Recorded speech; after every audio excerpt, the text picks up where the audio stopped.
ഹരേ കൃഷ്ണ. അടുത്തൊരു വീഡിയോയിലേക്ക് എല്ലാവർക്കും സ്വാഗതം. നമ്മുടെ ഈ ജീവിതത്തെ ഒരു സുഖമായിട്ട് മുന്നോട്ട് കൊണ്ടുപോകുക, അല്ലെങ്കിൽ വളരെ എളുപ്പമായിട്ട് ആ ഒരു ജീവിതം നയിക്കുക എന്നുള്ളത് തന്നെയാണ് നമ്മളെല്ലാവരും ആഗ്രഹിക്കുന്നത്. അപ്പോൾ സുഖവും സന്തോഷവും അന്വേഷിച്ചുകൊണ്ടിരിക്കുമ്പോൾ തീർച്ചയായിട്ടും നാമജപ സാധനകൾ അതിലേക്ക് നമ്മളെ കൊണ്ടെത്തിക്കുന്നു. അതായത് സുഖമായിട്ട് ജീവിക്കുക, അല്ലെങ്കിൽ ദുഃഖം കുറയ്ക്കുക എന്നൊക്കെ. അതുകൊണ്ടാണ് ഭജഗോവിന്ദം എന്ന കൃതിയിൽ ശങ്കരാചാര്യർ പറഞ്ഞിട്ടുണ്ട്, ഗേയം ഗീതാനാമസഹസ്രം ധ്യേയം ശ്രീപതിരൂപമജസ്രം നേയം സജ്ജന സംഗേ ചിത്തം ദേയം ദീനജനായ ച വിത്തം എന്ന് പറയുമ്പോൾ നമ്മളൊരു മനുഷ്യൻ അവരവരുടെ ജീവിതത്തിൽ കൃത്യമായിട്ട് അനുഷ്ഠിക്കേണ്ട ചില കാര്യങ്ങൾ, അതായത് സാധന, ഇതുപോലെ നാമജപം, പാരായണം, ഇങ്ങനെയൊക്കെയുള്ള സാധനകൾ, സ്വാധ്യായങ്ങൾ, പാരായണങ്ങൾ, അതുപോലെ സത്സംഗങ്ങൾ. അപ്പോൾ സാധനയും സ്വാധ്യായവും സത്സംഗവും ഒക്കെ നമ്മുടെ ജീവിതത്തിൽ അത്യാവശ്യമാണെന്ന് പറയുന്നു. അതുകൊണ്ടാണ് പറയുന്നത് ഗേയം ഗീതാനാമസഹസ്രം എന്ന്. അതായത് ഗീതയും സഹസ്രനാമവും വിഷ്ണു സഹസ്രനാമം പോലുള്ള സഹസ്രനാമങ്ങളും അത് ഗേയം, അത് പാടണം എന്നാണ്. പാടണം എന്ന് പറയുമ്പോൾ പാരായണം ചെയ്യണം. അതുപോലെ ധ്യേയം ശ്രീപതി രൂപമജസ്രം, ശ്രീപതി ഭഗവാന്റെ രൂപം, വിഷ്ണുവിൻ്റെ രൂപം ഭജിക്കുക, അല്ലെങ്കിൽ അതിനെ ധ്യാനിക്കുക എന്നാണ്. അതാണ് ധ്യേയം. അതുപോലെ എന്താ പറയുക, ദേയം ദീനജനായ ച വിത്തം, ദാനം ചെയ്യണം. വളരെ കഷ്ടപ്പെടുന്നവർക്ക് നമ്മുടെ കയ്യിൽ പൈസ അല്ലെങ്കിൽ സമ്പത്തിൻ്റെ ഒരു വിഹിതം അതവർക്ക് വേണ്ടി ദാനം ചെയ്യണം. നേയം സജ്ജന സംഘേ ചിത്തം എന്ന് നയിക്കണം നമ്മുടെ ചിത്തത്തെ, നമ്മുടെ മനസ്സിനെ സജ്ജന സംഘം അല്ലെങ്കിൽ സത്സംഗങ്ങളിലേക്ക് നയിക്കണം. അപ്പോൾ ഈ സത്സംഗം, സാധന, ഡെയിലി സാധനയും ഇടയ്ക്ക് മിക്കവാറും ദിവസങ്ങളിൽ സത്സംഗവും ഒക്കെ ഉണ്ടെങ്കിൽ നമ്മുടെ ജീവിതം കുറച്ചും കൂടെ എന്താ പറയുക, ദുരിതമില്ലാത്ത ഒരവസ്ഥയിലെത്തും. അല്ലെങ്കിൽ ദുഃഖം ഒരുപാട് നമ്മളെ സ്വാധീനിക്കില്ല. ഒന്നും വരില്ല എന്നല്ല, ജീവിതത്തിൽ പിന്നെ കഷ്ടപ്പാടുകളും ഒക്കെ എല്ലാവർക്കും അത് പ്രാരബ്ധ വശാൽ അല്ലെങ്കിൽ നമ്മുടെ കർമ്മവാസനകൾ കൊണ്ടൊക്കെ അത് വരും. എന്നാലും അത് നമുക്ക് ഒരളവ് വരെ അതിൻ്റെ ആ ഒരു ഇൻറ്റൻസിറ്റി കുറയ്ക്കാൻ പറ്റും. അതുകൊണ്ടാണ് ഇതുപോലെ സത്സംഗങ്ങൾ എന്ന് പറയുമ്പോൾ പിന്നെ പ്രഭാഷണങ്ങൾ, ആധ്യാത്മികമായിട്ടുള്ള പ്രഭാഷണങ്ങൾ, നല്ല മോട്ടിവേഷണൽ ടോക്കൊക്കെ കേൾക്കുക, അതുപോലെ സാധന, നിത്യവും സാധന അനുഷ്ഠിക്കുക, ഇതൊക്കെ നമ്മുടെ ജീവിതത്തെ ഒരു ദുഃഖ ദുരിതങ്ങളിൽ നിന്നും കുറച്ച് നമുക്ക് അതിൽ നിന്നും ഒരു മോചനം അത് നമുക്ക് കൊണ്ടുതരും എന്നുള്ളത് ഒരു വ്യക്തമായിട്ടുള്ളൊരു കാര്യമാണ്. അതുകൊണ്ട് നമ്മൾ എന്ത് ചെയ്യണമെന്ന് ചോദിക്കുമ്പോൾ എന്നും വിഷ്ണു സഹസ്രനാമങ്ങൾ പാരായണം ചെയ്യുക. അതുപോലെ വേറെയും സഹസ്രനാമങ്ങളുണ്ടല്ലോ, ലളിതാ സഹസ്രനാമം, അതുപോലെ ശിവഭഗവാന്റെ സഹസ്രനാമങ്ങൾ, അങ്ങനെ എല്ലാ പിന്നെ മൂർത്തികളുടെയും സഹസ്രനാമങ്ങളുണ്ട്. എന്നാൽ തന്നെ മുക്തി ലഭിക്കാൻ അല്ലെങ്കിൽ മോക്ഷം ലഭിക്കാൻ ഏറ്റവും ഉത്തമം ഏതാണെന്ന് ചോദിക്കുമ്പോൾ അത് പിന്നെ വിഷ്ണു സഹസ്രനാമം തന്നെയാണ്. മോചനം, മുക്തി എന്ന് പറയുമ്പോൾ നമ്മൾ ആ ഒരു ദുഃഖസ്പർശമില്ലാത്ത ഒരു ജീവിതമാണല്ലോ നമ്മൾ ആഗ്രഹിക്കുന്നത്. ആ ഒരു ജീവിതം ഈ ഒരു ചിട്ടയായിട്ടുള്ള ഒരു സാധന, സത്സംഗം, അങ്ങനെ സ്വാധ്യായങ്ങളൊക്കെ ചെയ്തുകൊണ്ട് ഒരു ജീവിതം മുന്നോട്ട് കൊണ്ടുപോകുന്ന ആൾക്ക് ആ ദുഃഖത്തിൻ്റെ തോത് കുറഞ്ഞു വരും എന്നാണ് നമുക്ക് മനസ്സിലാക്കാൻ കഴിയുന്നത്. അപ്പോൾ ഇന്ന് നമ്മൾ നോക്കുന്നത് വിഷ്ണു സഹസ്രനാമത്തിലെ 651 മുതൽ 660 വരെയുള്ള നാമങ്ങളാണ്. അപ്പോൾ ആ നാമങ്ങൾ വരുന്ന ഭാഗം: കാമദേവ കാമപാല കാമീകാന്ത കൃതാഗമാനിർദ്ദേശവപുർ വിഷ്ണു വീരോ അനന്തോ ധനഞ്ജയ എന്ന് പറയുന്ന ആ ശ്ലോകത്തിൻ്റെ ഇടയിലാണ് ഈ നാമങ്ങൾ വരുന്നത്. അതായത് കാമദേവ കാമപാല കാമീകാന്ത കൃതാഗമാ അനിർദ്ദേശോപുർ വിഷ്ണു വീരോ അനന്തോ ധനഞ്ജയ. അതിനിടയിലാണ് 651 മുതൽ 660 വരെയുള്ള നാമങ്ങൾ. അപ്പം നമ്മൾ ഇന്ന് സാധാരണ നമ്മൾ കുറച്ച് നാമങ്ങളുടെ അർത്ഥമാണ് എന്നും നമ്മൾ നോക്കുന്നത്. കാരണം അപ്പോഴേ നമുക്കതിനൊരു വ്യക്തത ഉണ്ടാവുള്ളൂ. ഇവിടെ 600 എല്ലാ ഗുരുക്കന്മാർക്കും നമസ്കാരം. നാരായണ അഖില ഗുരു ഭഗവൻ നമസ്തേ ഗുരുഭ്യോ നമ വന്ദേ ഗുരു പരമ്പര. ആ ഗുരു പരമ്പരകളെ വന്ദിക്കുന്നു. അപ്പം 651 കാമദേവ. കാമദേവ കാമിക്കപ്പെടുന്നവനാണ് ഭഗവാൻ വിഷ്ണു. അതുപോലെ തന്നെ ദേവനുമാണ്, കാമിക്കപ്പെടുന്നവനാണ്, എല്ലാവരാലും കാമിക്കപ്പെടുന്നവനാണ്. അതുപോലെ ദേവനുമാണ്. എല്ലാവരും ഭഗവാൻ വിഷ്ണുവിനെ ആഗ്രഹിക്കുന്നു. അതുപോലെ തന്നെ ദേവനുമാണ്. അതുകൊണ്ട് കാമദേവ എന്ന് പറയുന്നത്. ഇനി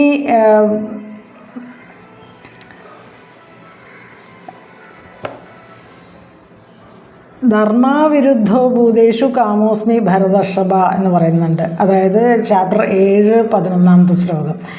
ധർമാനുസാരിയായിട്ടുള്ള കാമം ഞാനാണ്. അപ്പോൾ കാമം എന്ന് പറയുന്നത് നമുക്ക് പലതരത്തിൽ പറയാം. ധർമ്മത്തിന് വിരുദ്ധമായിട്ടുള്ളത് കാമം എന്ന് പറയുമ്പോൾ അത് ശരിയല്ല. നമ്മൾ ആവശ്യം ഇപ്പോൾ ഒരാളെ ദ്രോഹിച്ചുകൊണ്ട്, ഒരാളെ കൊല ചെയ്തുകൊണ്ട് നമ്മൾ എന്തെങ്കിലും നേടിയെടുക്കുക എന്നൊക്കെ പറയുമ്പോൾ അതൊക്കെ ധർമ്മ വിരുദ്ധമാണ്. അപ്പോൾ നമുക്ക് നമ്മളെ ജോലി ചെയ്ത് നേരായ മാർഗത്തിലൂടെ നമുക്ക് കിട്ടുന്ന ധനം അതുപയോഗിച്ച് ജീവിക്കുക, ഇതൊക്കെയാണ് ധർമ്മമാർഗത്തിൽ പിന്നെ നമ്മൾ ഓരോ ആഗ്രഹങ്ങൾ വെച്ച് പുലർത്തുക. അപ്പോൾ ആ ഒരു ധർമാനുസാരിയായിട്ടുള്ള ആ ആഗ്രഹം, അവിടെ കാമം എന്ന് പറയുമ്പോൾ ആഗ്രഹം, അത് തന്നെ ഭഗവാനാണ്. അതാണ് ധർമാവിരുദ്ധോ ഭൂതേഷു കാമോസ്മി ഭരതർഷഭ എന്ന് പറയുന്നത്. ധർമാനുസാരിയായ കാമം ഞാൻ തന്നെയാണ് എന്ന് ഭഗവാൻ ഗീതയിൽ 7ാമത്തെ ചാപ്റ്ററിൽ 11ാമത്തെ ശ്ലോകത്തിൽ പറയുന്നുണ്ട്.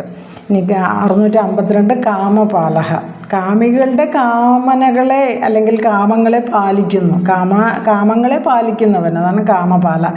അപ്പോൾ ഹൃദയത്തിലുണ്ടാകുന്ന പലതരത്തിലുള്ള കാമനകൾ ധർമ്മവിരുദ്ധമാവാതെ സൂക്ഷിക്കേണ്ടതും ഭഗവാന്റെ ഉത്തരവാദിത്വമാണ്. അങ്ങനെ ഭഗവാൻ അങ്ങനെ ആ കാമനകളെ അല്ലെങ്കിൽ കാമങ്ങളെ ധർമ്മവിരുദ്ധമല്ലാതെ ആക്കി തീർക്കാൻ ഭഗവാൻ തന്നെ കുറേയൊക്കെ ശ്രമിക്കും. അങ്ങനെ ധർമ്മവിരുദ്ധമാകാതെ സംരക്ഷിക്കുന്നു, സഫലമാക്കുകയും ചെയ്യുന്നു. അപ്പം നമ്മൾ ഭഗവാനിൽ പൂർണ്ണ ശരണാഗതിയുള്ള ഒരാൾ അയാളുടെ ഉള്ളിൽ കാമങ്ങൾ ഉണ്ടാക്കുന്നത് പോലും ഭഗവാന്റെ ആ ഒരു നിയന്ത്രണത്തിലായിരിക്കും. അതുകൊണ്ടാണ് നമ്മൾ ആ ഒരു ഭഗവാനിൽ നമുക്ക് ശരണാഗതി വേണം എന്ന് പറയുന്നത്. അപ്പോൾ ഭഗവാൻ പിന്നെ ധർമ്മവിരുദ്ധമായ കാമങ്ങളെ ഉണ്ടാക്കില്ല. അതുപോലെ ആ ഭക്തനെ സംരക്ഷിക്കുകയും നല്ല കാമങ്ങളെ മാത്രം മനസ്സിലുണ്ടാക്കിക്കൊണ്ട് ഭഗവാനെ സംരക്ഷിക്കുകയും ചെയ്യും. അങ്ങനെ ചെയ്യുന്നവൻ അതാണ് കാമപാല. കാമികളുടെ കാമങ്ങളെ പാലിക്കുന്നവൻ, ആഗ്രഹിക്കുന്നവരുടെ ആഗ്രഹങ്ങളെ വേണ്ട രീതിയിൽ പാലിക്കുന്നവൻ. നാമം 653 കാമി. കാമമുള്ളവൻ. കാമി എന്നൊക്കെ പറയുമ്പോൾ നമ്മൾ ഒരു പിന്നെ ഇപ്പോൾ സംസ്കൃതത്തിൽ കാമി എന്ന് പറയുമ്പോൾ ഒരു ആഗ്രഹം എന്നുള്ള ഒരു അർത്ഥം മാത്രമാണ് അവിടെ ഉള്ളത്. ഇവിടെ ഭഗവാൻ ആഗ്രഹിക്കുന്നത് ഭക്തരക്ഷണവും ധർമ്മപരിപാലനവുമാണ്. അപ്പോൾ ഭഗവാൻ കാമിയാണ്. അപ്പോൾ എന്താണ് ഭഗവാന്റെ ആഗ്രഹം? കാമം എന്ന് പറയുമ്പോൾ ആഗ്രഹമാണല്ലോ. ആ ഒരു ആഗ്രഹം പിന്നെ എന്ന് പറയുന്ന ഭക്തൻ്റെ രക്ഷണം, ഭക്തരക്ഷണമാണ്. ഭക്തനെ രക്ഷിക്കുക, അതുപോലെ ധർമ്മത്തെ പരിപാലിക്കുക, ഇതാണ് ഭഗവാന്റെ കാമം. അപ്പോൾ അത് നിർവഹിക്കുന്നതായിട്ട് ഭഗവാൻ ധാരാളം അവതാരങ്ങളും ഒക്കെ എടുത്ത് ഇവിടെ ലീല ആഡ് ചെയ്ത് നമുക്കറിയാം. പലതരം ഭഗവാന്റെ ലീലകളും അതുപോലെ പലതരം അവതാരങ്ങളും ഒക്കെ നമ്മുടെ കഥകളിലൂടെയും ഒക്കെ നമുക്കറിയാം. അതുകൊണ്ടാണ് ഭഗവാൻ കാമി എന്ന് പറയുന്നത്. അതായത് കാമമുള്ളവൻ, പലതരത്തിലുള്ള ആഗ്രഹങ്ങളുള്ളവൻ. ഭഗവാൻ ആഗ്രഹിക്കുന്നത് ഭക്തൻ്റെ രക്ഷണവുമാണ്, അതുപോലെ ധർമ്മ പരിപാലനവും ആണ്. ഇനി 654ാമത്തെ നാമം കാന്തഹ. കാന്തനാണ് ഭഗവാൻ. അത്യന്തം സുന്ദരമായിട്ടുള്ള രൂപത്തോടു കൂടിയ ഭഗവാൻ. എന്നുള്ള അർത്ഥമാണ് കാന്തൻ. ഇനി ആ കാന്ത എന്നുള്ള ആ വാക്കിനെ ഒന്ന് സ്പ്ലിറ്റ് ചെയ്ത് നോക്കിയാൽ, പിരിച്ച് നോക്കിയാൽ കഹ പ്ലസ് അന്തഹ എന്ന് പറയും. കഹ എന്ന് പറയുമ്പോൾ ബ്രഹ്മാവ്, അന്ത എന്ന് പറയുമ്പോൾ അന്തം വരുത്തുന്നവൻ, അവസാനം വരുത്തുന്നവൻ. അപ്പോൾ ബ്രഹ്മാവിൻ്റെ ആയുഷ്കാലം അത് തീരുമ്പോഴാണ് അവസാനം പ്രളയം വരുന്നത്. അത് ദ്വിപരാർദ്ധ അവസാനം എന്ന് പറയും. 2 പരാർദ്ധങ്ങളുടെ അവസാനം. അവിടെയാണ് ആ ഒരു ബ്രഹ്മാവിൻ്റെ ആയുഷ്കാലം അവസാനിക്കുന്നത്. അപ്പോഴാണ് പ്രാകൃത പ്രളയവും ഒക്കെ വരുന്നത്. അങ്ങനെ ബ്രഹ്മാവിൻ്റെ അന്തം വരുത്തുന്നവനാണ്. അതാണ് കഹ പ്ലസ് അന്തഹ. കഹ ബ്രഹ്മാവ്, അന്തഹ അന്തം വരുത്തുന്നവൻ. ബ്രഹ്മാവിൻ്റെ ആ ഒരു കാലയളവിൻ്റെ ആയുഷ്കാലത്തിൻ്റെ പോലും അവസാനം എന്ന് പറയുന്നത് ഭഗവാനാണ് അത് തീരുമാനിക്കുന്നത് പ്രളയത്തിലൂടെ. ഇനി 655 കൃതാഗമ. കൃതാഗമ എന്ന് പറയുമ്പോൾ ഈ വേദം, ശ്രുതി, സ്മൃതി തുടങ്ങിയ ആഗമശാസ്ത്രങ്ങളെ രചിക്കുന്നവൻ. കൃത ആഗമ, അതാണ് വേദങ്ങളെ സൃഷ്ടിച്ചവൻ എന്നർത്ഥം. കൃതാഗമ വേദങ്ങളെ സൃഷ്ടിച്ചവൻ. ശ്രുതിയും സ്മൃതിയും തുടങ്ങിയവയൊക്കെ രചിക്കുന്നവൻ അല്ലെങ്കിൽ വേദങ്ങളെ സൃഷ്ടിച്ചവൻ എന്നാണ് കൃതാഗമ എന്നുള്ളതിന് അർത്ഥം. ഇനി 656 അനിർദ്ദേശ്യ വപു. ഇവിടെ ഗുണാതീതനാണ് ഭഗവാൻ. ഗുണങ്ങൾക്ക് അതീതനാണ്, ത്രിഗുണങ്ങൾക്ക് അതീതനാണ്. അതുപോലെ തന്നെ ഭഗവാന് രൂപവുമില്ല എന്ന്, ഭഗവാന്റെ രൂപം ഇന്ന രീതിയിലാണ് എന്ന് പറയാൻ സാധ്യമല്ല. അതുകൊണ്ട് ഭഗവാൻ അനിർദ്ദേശ്യ വപു. വപു ശരീരം, അനിർദ്ദേശ്യ വപു എന്നാണ്. വപു ശരീരം, വപുസ് ശരീരം. അനിർദ്ദേശം നമുക്ക് നിർവചിക്കാൻ കഴിയാത്ത വപസ്സോട് കൂടിയ ഭഗവാൻ. ഇത് നമ്മൾ മുമ്പ് ഒരുപാട് ശ്ലോകങ്ങളിൽ പറഞ്ഞിട്ടുണ്ട്. നാമം 177 നമ്മൾ പറഞ്ഞിട്ടുണ്ട്. അപ്പോൾ ഭഗവാൻ ഗുണങ്ങൾക്ക് അതീതനാണ്, അരൂപിയാണ്, അജനാണ്, അവ്യയനാണെന്നൊക്കെ പറഞ്ഞ് ഒരുപാട് നാമങ്ങൾ നമ്മൾ കണ്ടു. അതിൽ തന്നെ ഭഗവാന്റെ രൂപം, ശരീരം അതൊന്നും നമുക്ക് നിർവചിക്കാനോ നിർദ്ദേശിക്കാനോ കഴിയില്ല. ഇങ്ങനെയാണ്, ഇങ്ങനെ ആയിരിക്കണം എന്നൊന്നും നമുക്ക് നിർദ്ദേശിക്കാൻ പറ്റില്ല. അതുകൊണ്ടാണ് പറയുന്നത് അനിർദ്ദേശ്യ വപു, അനിർദ്ദേശ്യമായ, നിർദ്ദേശിക്കാൻ കഴിയാത്ത വപുസ്സോട് കൂടിയവൻ. അതാണ് അനിർദ്ദേശ്യ വപു. ഇനി 657 വിഷ്ണുഹു. വിഷ്ണുഹു ലോകമാകെ വ്യാപിച്ചിരിക്കുന്നവൻ ഭഗവാൻ വിഷ്ണു. വിഷ്ണു എന്നുള്ളതിന് അർത്ഥം തന്നെ വ്യാപ്നോതി ഇതി വിഷ്ണു എന്നാണ്. എല്ലാവിടെയും നിറഞ്ഞിരിക്കുന്ന ഭഗവാൻ.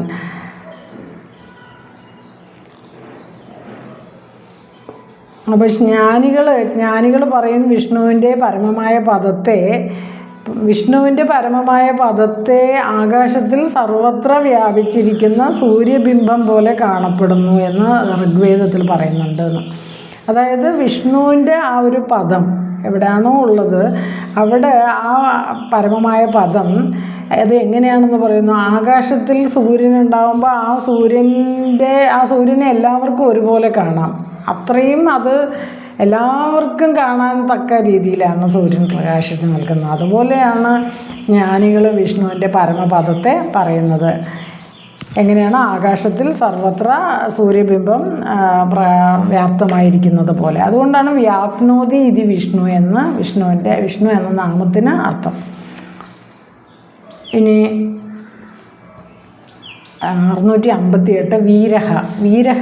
ഭഗവാൻ വീരനാണ്. ഭഗവാന്റെ ഗുണങ്ങൾ, ഭഗവാന്റെ ഗുണം, ഭഗവാന്റെ ഗതി, സഞ്ചാരം, അതുപോലെ ഭഗവാന്റെ വ്യാപ്തി. ഇപ്പോൾ വ്യാപ്തിയെക്കുറിച്ച് പറഞ്ഞല്ലോ, എല്ലായിടത്തും വ്യാപിച്ചിരിക്കുന്നതുകൊണ്ടാണല്ലോ വിഷ്ണു എന്ന് തന്നെ പേര്. അങ്ങനെയുള്ള ആ ഗതിയും വ്യാപ്തി, ഇങ്ങനെയുള്ള ഗുണങ്ങൾ നൽകുന്നവനാണ് വീരൻ. അപ്പം അങ്ങനെ ഒരുപാട് വ്യാപ്തിയും ഒക്കെ ഉള്ള ആ ഗുണങ്ങളൊക്കെ ഉള്ള ആളാണ്, അല്ലെങ്കിൽ ഉള്ളവൻ വീരൻ എന്ന് പറയും. അല്ലെങ്കിൽ വീര്യമുള്ളവൻ വീരൻ എന്നും പറയും. ഭഗവാന്റെ 6 ഗുണങ്ങൾ ചേർന്നാണ് ഐശ്വര്യം, വീര്യം, ജ്ഞാനം എന്നൊക്കെ പറഞ്ഞ് നമ്മൾ വൈരാഗ്യം എന്നൊക്കെ പറഞ്ഞ് ആ 6 ഗുണങ്ങൾ ഭഗവാന്റെ വീര്യം എന്ന ഗുണം അതിൽ പെടുന്നുണ്ട്. അപ്പോൾ ആ വീര്യം എന്ന ഗുണത്തോട് കൂടിയ ഭഗവാൻ എന്നുള്ള അർത്ഥം ആയതുകൊണ്ടാണ് വീരഹ എന്ന നാമം. അപ്പോൾ നമ്മൾ ഭീഷ്മസ്തുതിയിൽ ഭാഗവതത്തിൽ പറയുന്നുണ്ട്, മറ്റുള്ളവരുടെ ശക്തിയെയും ആയുസ്സിനെയും തൻ്റെ ഒരു നോട്ടം കൊണ്ട് പോലും ഭഗവാൻ അപഹരിച്ചെടുക്കാൻ അത്രയ്ക്ക് സമർത്ഥനാണെന്ന്. മറ്റുള്ളവരുടെ ആയുസ്സിനെയും അതുപോലെ ശക്തിയെയും തൻ്റെ ഒരു ഈക്ഷണത്താൽ, തൻ്റെ ഒരു നോട്ടം കൊണ്ട് അപഹരിച്ചെടുക്കാൻ ഭഗവാൻ സമർത്ഥനാണ്. അതുകൊണ്ടാണ് അങ്ങനെ ഭഗവാൻ ആയുധമില്ലാതെയാണ് കുരുക്ഷേത്ര ഭൂമിയിൽ പാണ്ഡവർക്കൊപ്പം നിന്നത്. ആയുധം എടുക്കില്ല എന്ന് പറഞ്ഞല്ലോ. കാരണം ഭഗവാന് ആയുധത്തിൻ്റെ ആവശ്യമില്ല. ഭഗവാന്റെ നോട്ടം പോലും വലിയ ആയുധത്തെക്കാളും ശക്തിയുള്ളതാണ്. ആ ഒരു നോട്ടം കൊണ്ട് തന്നെ ആ ഓപ്പോസിറ്റ് സൈഡിലുള്ളവരുടെ ആ ഒരു ആയുസ്സിനെ പോലും ഭഗവാൻ അപഹരിച്ചെടുത്തു എന്നാണ് പറയുന്നത്.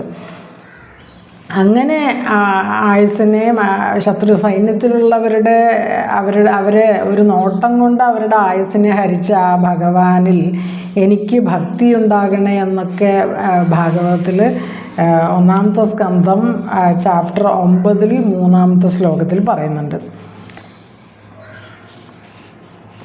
ഇനി 659-ാമത്തെ നാമം അനന്തഃ. അനന്തൻ, അന്തമില്ലാത്തവനാണ് അനന്തൻ. ഇപ്പോൾ ദേശം കൊണ്ടോ കാലം കൊണ്ടോ പരിമിതപ്പെടുത്താനാവാത്ത വ്യാപ്തിയുള്ളവൻ ആണ്. ആദിയും അന്തവും ഇല്ലാത്തവനാണ്. അതുകൊണ്ടാണ് നാരായണീയത്തിൽ പറയുന്നത് സാന്ദ്രാനന്ദാവബോധാത്മകം അനുപമിതം കാലദേശാവധിഭ്യാം നിർമുക്തം നിത്യമുക്തം നിഗമശതസഹസ്രേണ നിർഭാസ്യമാനം അസ്പഷ്ടം ദൃഷ്ടമാത്രേ പുനരുപുരുഷാർത്ഥാത്മകം ബ്രഹ്മതത്വം എന്നൊക്കെ പറയുന്നുണ്ട് ഭഗവാനെ വർണ്ണിച്ചുകൊണ്ട്.